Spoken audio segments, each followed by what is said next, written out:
বিএনপির চেয়ারপারসন ও সাবেক প্রধানমন্ত্রী বেগম খালেদা জিয়ার স্বাস্থ্যের অবস্থা স্থিতিশীল রয়েছে। স্বাস্থ্য পরীক্ষার কিছু রিপোর্ট পাওয়া গেছে এবং সেই অনুযায়ী তার চিকিৎসা চলছে। এছাড়া পরিবারের সদস্যদের সঙ্গে খুনসুটিতে সাবেক প্রধানমন্ত্রীর মানসিক স্বাস্থ্যের উন্নতি হয়েছে।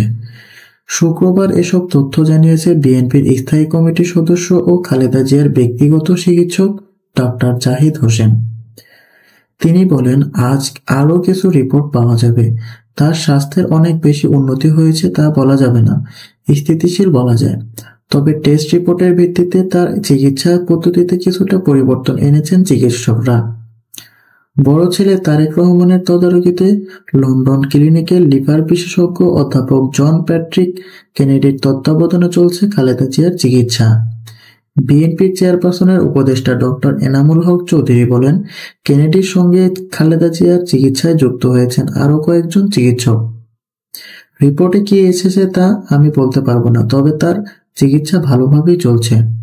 তিনি বলেন, চিকিৎসকের অনুমতি নিয়ে হাসপাতালে রাতে থাকছেন জিয়া পরিবারের সদস্যরা। নাতনি ব্যারিস্টার জাইমা রহমান ছিলেন বুধবার রাতে। বৃহস্পতিবার রাতে ছিলেন পুত্রবধূ জোবাইদা রহমান। সারাদিন হাসপাতালে থাকছেন তারেক রহমান। তিনি পুরো চিকিৎসা তদারকি করছেন। দীর্ঘদিন পর পরিবারের সদস্যদের কাছে পেয়ে ভালো সময় কাটছে খালেদা জিয়ারও। কাল খুব হাসি খুশি দেখা গেছে ম্যাডামকে। রিল্যাক্স মোডে আছেন বলা যায়।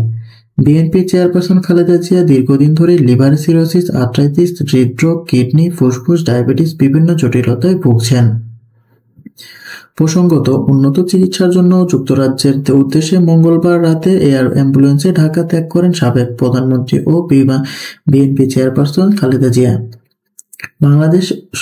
বাংলাদেশ সময় বুধবার বিকেল লন্ডনের হিথ্রো আন্তর্জাতিক বিমানবন্দরে পৌঁছান তিনি।